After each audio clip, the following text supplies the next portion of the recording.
Good night. Excerpt. Good Night is a funny scary story about an old woman who hears a frightening voice at night. It was a warm summer night and an old woman was getting ready for bed. She lived alone in her small apartment. She put on her nightdress and slippers, then made herself a cup of tea. Just as she was sitting down in front of the TV, the lights began to flicker. Suddenly, the TV went off and the lights went out. She was plunged into darkness. The power must have gone out, she thought to herself. She finished her cup of tea, then got a flashlight from the kitchen drawer and went to bed. She was very tired, so she kicked off her slippers and collapsed on the bed. Her bedroom window was open and the curtains fluttered in the gentle breeze. The moon shone through the window, casting frightening shadows on the wall. Her eyes slowly began to close as she drifted off to sleep. All of a sudden, she heard a loud creak.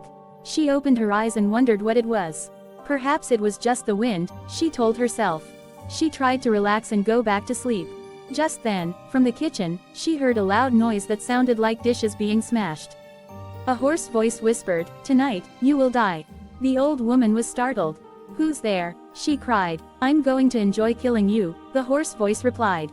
"Whoever you are, get out," cried the old woman. "Leave me alone." "Die, die, die," whispered the voice. Fear gripped her heart. In a panic, she reached out for the flashlight, but it wasn't on her bedside table.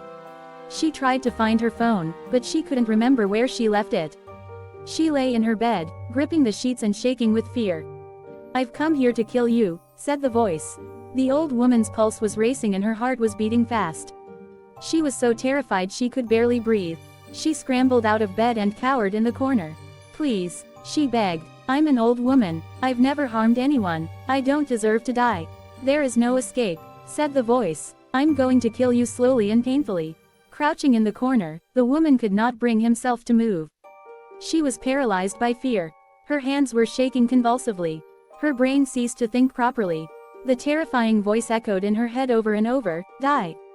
Die, die, no, no, please," she moaned. "I don't want to die." She began beating on the wall with her fists, hoping to wake the neighbors. She tried to get up, but her legs were weak and she fell to her knees. Her breath came in shuddering gasps. "I can't take it anymore," she wailed. "If you're going to kill me, then get it over with. Do it quickly. Put me out of my misery." Exhausted, the old woman began crawling across the floor to her bedroom door. "Say your prayers," the voice growled.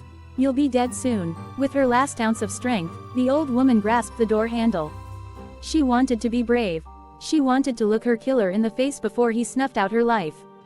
"Prepare to die," said the voice. "Go ahead, do your worst," the old woman screamed. She opened the door and let out a groan. The lights were back on and there was a horror movie playing on the TV.